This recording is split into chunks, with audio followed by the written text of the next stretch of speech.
Hello and welcome to part 5 of What if Nico Robin joined the Revolutionary Army. The Straw Hats crew faces dire situations and Nico Robin fights for the Revolutionary Army and the world. So, without any further ado, let's get started. Now, after the previous episode where Usopp leaves the Straw Hat crew, he returns to the Going Merry where he is attacked by Frankie and his family, who, believing Usopp is part of the Galila Company, captures him and takes him and the ship to their base. Usopp, deeply attached to the Mary, pleads with Frankie not to dismantle it, but unfortunately, since Usopp has not seen Mary's spirit, he isn't convincing enough, and in front of Usopp's eyes, the going Mary is taken apart, leaving him utterly devastated. The Straw Hats, meanwhile, are staying in a room rented by Iceberg. During the night, an assassination attempt is made on him, but Iceberg narrowly survives. By the morning, the news spreads and the Galila company suspects that the Straw Hats are responsible, through Lucci and Kaku using them as bait. Iceberg awakens and clears them of suspicion, explaining that the attacker wore a mask. Luffy, feeling indebted to Iceberg and worried for his safety, personally stands guard over him despite Nami and Chopper's objections. Soon, the real culprits, CP9, reveal themselves and Luffy engages them, and a fierce battle begins. Lucci steps up to face Luffy, quickly gaining the upper hand with his Rokushiki techniques. But Luffy, determined not to lose, uses Gear's second and manages to thrash Lucci around temporarily. Kaku attempts to intervene, but Lucci stops him and transforms into his own form. The Straw Hats, except for Zoro, rush into the scene after hearing the commotion, where Sanji, Nami, and Chopper attempt to help but are brutally overwhelmed. Kaku kills Sanji using a Rankyaku, decapitating Sanji's head, while Khalifa deals a devastating blow to Nami, stabbing her through the brain with Chigan, killing her instantly. Without Robin being there to make the deal with the CP9 to stay the Straw Hats, they are killed without hesitation. Seeing this, Chopper, who was fighting with Blueno, consumes multiple rumble balls in utter rage and transforms into his uncontrollable monster point.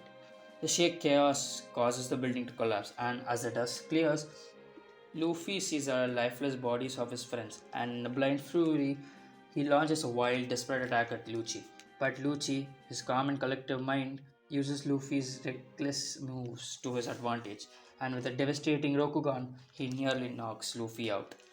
Luffy, in a last ditch effort, uses Gear Third, but unlike the original timeline, where Luffy is significantly weaker here due to skipping the Alabasta and Skype arcs. In the canon, the fight between Lucci and Luffy was an extreme diff, but here it is completely different.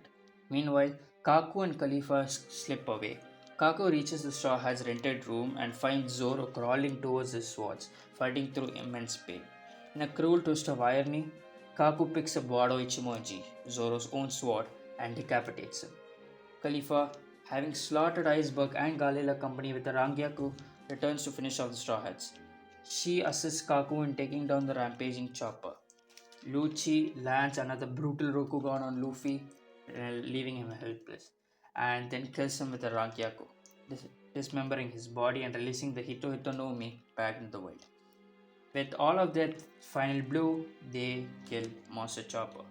The entire Straw Hats crew is dead.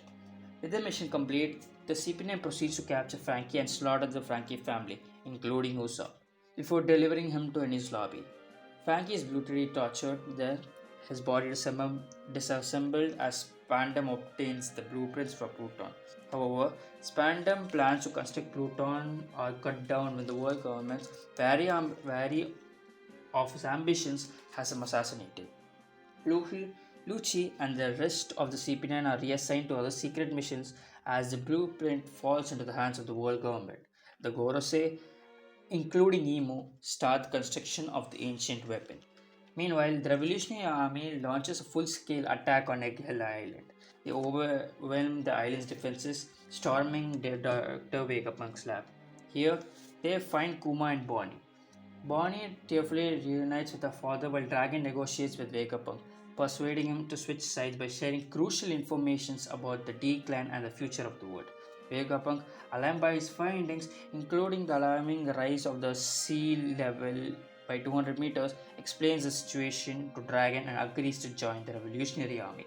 With him, with the Revolutionary Army, Vegabond paints his most dangerous creations, including the Mother Flame as well as the giant robot, before evacuating the island completely.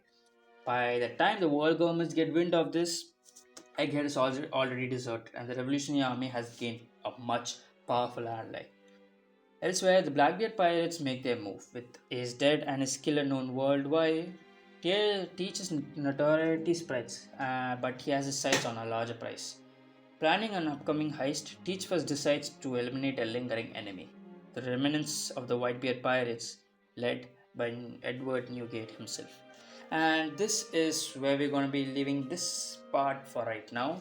Next is going to be the last and final part where we see what the changes that has been made in this What If are going to be leading to one final epic clash that will change the world as we know it.